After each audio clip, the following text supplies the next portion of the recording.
নমস্কার, ডিজিটাল খবরিলালে আপনাদের সবাইকে স্বাগত। রাজ্যে ভোটের উত্তাপ কিন্তু এই ডিসেম্বরের মাসেই একেবারে পরিষ্কার বোঝা যাচ্ছে এবং কোথাও না কোথাও গিয়ে কিন্তু ওয়েদারের যে টেম্পারেচার সেটাও বোধহয় আস্তে আস্তে বাড়তে চলেছে ভোটকে ঘিরে। শীতের দেখা নেই বঙ্গে, কিন্তু দেখা মিলতে চলেছে স্বরাষ্ট্রমন্ত্রী অমিত শাহের এবং তার দোসর হয়েছেন এবার জেপি নাড্ডা। কিন্তু যেটা মনে করা হচ্ছে যে এই যে শাহী সফর ডিসেম্বরের একেবারে শেষ সপ্তাহে হঠাৎ করে যে এই শাহী সফর, সেই শাহী সফরে কিন্তু এবার কতগুলো গুরুত্বপূর্ণ সিদ্ধান্ত নেওয়া হবে বঙ্গ বিজেপির ক্ষেত্রে।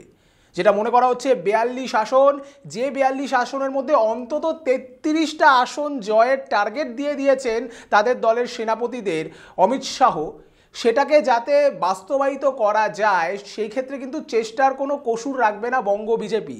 একদিকে যখন রাজ্যের শাসক দল তৃণমূল কংগ্রেস তারা এখনও অবধি ইন্ডিয়া জোটে আসনের যে সমঝোতা সেটা কি হবে না হবে সেই নিয়ে কোনো চূড়ান্ত সিদ্ধান্ত গ্রহণ করেনি।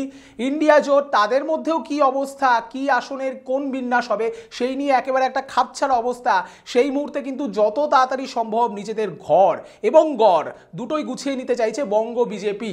আর তাই অমিত শাহ এবং জেপি নাড্ডার হঠাৎ করে ঝটিকা সফর এই কলকাতাতে, এবং যেটা জানা যাচ্ছে যে নিউ টাউনের যে হোটেলে তারা রয়েছেন সেখানেই কিন্তু আজ দুটো ম্যারাথন বৈঠক হবে। এ বিষয়ে আমাদের সঙ্গে রয়েছে আমাদের প্রতিনিধি এবং আমার সহকর্মী খবরিলাল পূর্বা। আমাদের দর্শকদের জানাও যে আজকে যে এই যে বৈঠকটা হতে চলেছে নিউ টাউনের যে হোটেলে, সেই হোটেলে বৈঠকের মধ্যে কোন কোন বিষয় উঠে আসতে পারে, কোন কোন বিষয়ে খবর পাচ্ছ তুমি?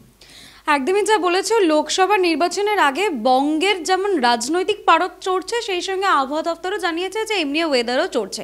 সেই চড়াচড়ি যে হচ্ছে রাজনৈতিক পারদ, একদিকে আমাদের ওয়েস্ট বেঙ্গলের ওয়েদার, এই দুটোর মাঝখানে কাকে কোন জায়গায় দেবে, অর্থাৎ কাকে কোন প্রার্থী করা হবে কোন কেন্দ্র থেকে, বা বলা চলে যে অভিমুখ কি হতে পারে লোকসভা নির্বাচনের আগে, যে বিজেপি বঙ্গের কোন কোন প্রার্থী কাকে বাছাই করবে বা কাকে রাখবেন না, বা কোন জায়গায় টিএমসি একটু বেশি পাল্লায় ভারী রয়েছে, সেই সব জায়গা থেকে যাতে বিজেপিকে আরও চাগিয়ে তোলা যায় বা ভরাডুবি কি হয়েছে সেই সব জিনিসগুলো নিয়ে কিন্তু ডিসকাশনস করা হবে।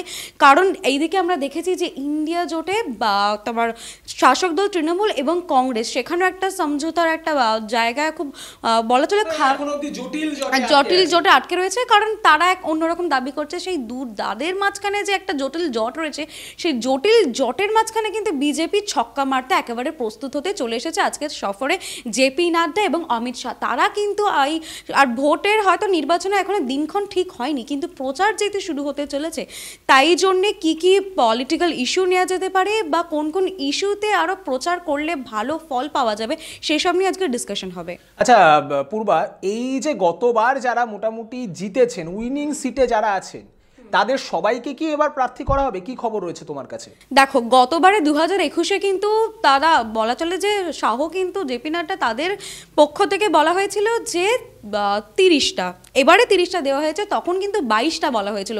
22টা বলার ফলে তারা কিন্তু 18টা সিট পেয়েছিল। আর এবারে গত কয়েক মাস আগেই শাহ এসেছিল বঙ্গে, তখন কিন্তু বলা হয়েছে যে 30-35টার মতো আসন। তো সেই দিক থেকে সেটা কতটা লক্ষণীয়ভাবে পূরণ করা যাবে কি না যাবে সেটা দূরের কথা, কিন্তু কিছু কিছু জায়গায় বাজে ফল করেছে বা কোনো কোনো জায়গায় তারা মনে করছে যে একটু রদবদল হওয়া দরকার। কিছুদিন আগে আমরা দেখেছি যে বিজেপির পক্ষ থেকে কিন্তু বঙ্গে সাংগঠনিক একটা বেশ বড়সড় রদবদল হয়েছে। তো সেদিক থেকে বলা চলে যে এবার নতুন প্রার্থী কারা হবে, বা ঠিক আনকোড়া কোনো মুখ নিয়ে আসতে চলেছে, নাকি পুরনো যে প্রার্থী ছিল তাদের উপরেই বঙ্গ বিজেপির পক্ষ থেকে অগাধ ভরসা রাখা যাবে, সেই বিষয়ে আজকে বেশ জোরদার বৈঠক হবে এই নিয়ে। ধন্যবাদ। আমাদের এই খবরে তুমি আমাদের সঙ্গে থেকো এবং এই ব্যাপারটাতে নজর রেখো, এবং অ্যাজ ইউজুয়াল যেরকমভাবে তুমি গোটা ব্যাপারটাতে নজর রাখো সেরকমভাবেই রেখো। এবং যেটা সব থেকে বড় বিষয়, যে এই মুহূর্তে বঙ্গ বিজেপিতে কিন্তু বিভিন্ন জায়গায় প্রার্থী করা নিয়ে, প্রার্থী বিশেষ করে দার্জিলিং, রানাঘাট, আলিপুরদুয়ার, বিষ্ণুপুরের মতো একাধিক কেন্দ্র রয়েছে যেখানে যারা উইনিং সিটে রয়েছেন তাদের প্রার্থী করা, আবারও প্রার্থী করা নিয়ে কিন্তু দলের মধ্যেই মতভেদ রয়েছে। ফলে সেই মতভেদকে সামনে রেখে কি সিদ্ধান্ত নেওয়া হয় সেদিকে একটা লক্ষণীয় বিষয়। এবং আজকে কিন্তু যেটা সূত্র মারফত খবর পাওয়া যাচ্ছে যে প্রাথমিক একটা লিস্ট তৈরি হতে পারে, কারণ যেটা বিজেপি সূত্রে খবর পাওয়া যাচ্ছে যে একটি লোকসভা পিছু একাধিক নাম আসতে পারে। সেক্ষেত্রে কেন্দ্রীয় 2 পর্যবেক্ষক যারা বঙ্গের জন্য দায়িত্বপ্রাপ্ত, অর্থাৎ সুনীল বনসল যেমন রয়েছেন, তেমনি আরেকজন যিনি কেন্দ্রীয় পর্যবেক্ষক তিনিও থাকবেন। ফলে সবাই মিলে কিন্তু প্রাথমিকভাবে একটা লিস্ট তৈরি করা হবে, এবার সেখান থেকে ঝাড়াই বাছাই করা হবে এবং যারা পুরনো জিতে আছেন তাদেরকেও সুযোগ দেওয়া হবে না, হবে কি হবে না কিছু কিছু ক্ষেত্রে সেই বিষয়েও নজর রাখা হবে। তবে যেটা লক্ষণীয় বিষয় যে 33টি সিটের যে লক্ষ্যমাত্রা দেওয়া হয়েছে এবং বঙ্গ বিজেপি তাতে মনে করছে যে গতবার 18টি যেটা গেছিল 22টির লক্ষ্যমাত্রা নিয়ে, ফলে এবার সেক্ষেত্রে কিন্তু 33টি সিট যেখানে বলা হচ্ছে সেখানে অনায়াসে 30টা পাওয়া যেতে পারে। তবে এখানেও একটি জটিল অঙ্ক হিসেব রয়েছে।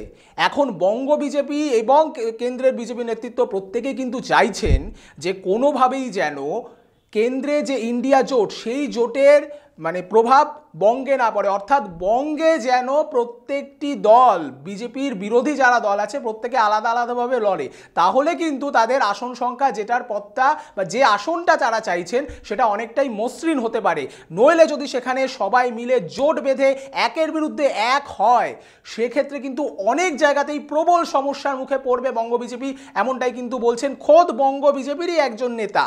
ফলে সব মিলিয়ে কিন্তু এখন পরিস্থিতি জটিল বলা যেতে পারে, কিন্তু তার আগে ইন্ডিয়া জোটের জটিল যে সমীকরণ তার সামলাবার আগেই কিন্তু বঙ্গ বিজেপি নিজের ঘর এবং গড় দুই গছিয়ে রাখতে চাইছে, যাতে করে লোকসভাতে তাদের যে সাফল্যের যে মাপকাঠি সেটা যেন যে মাপকাঠিতে এবার তাদের স্বরাষ্ট্রমন্ত্রী বা তাদের একেবারে সেনাপতি যিনি অমিত শাহ তিনি যে লক্ষ্যমাত্রা দিয়ে রেখেছেন সেই লক্ষ্যমাত্রা ছুঁতে পারেন। এবং সেই জন্যই কিন্তু নিউ টাউনের যে হোটেলে আজকে অমিত শাহ রয়েছেন সেখানে আজকে ম্যারাথন বৈঠক হতে চলেছে।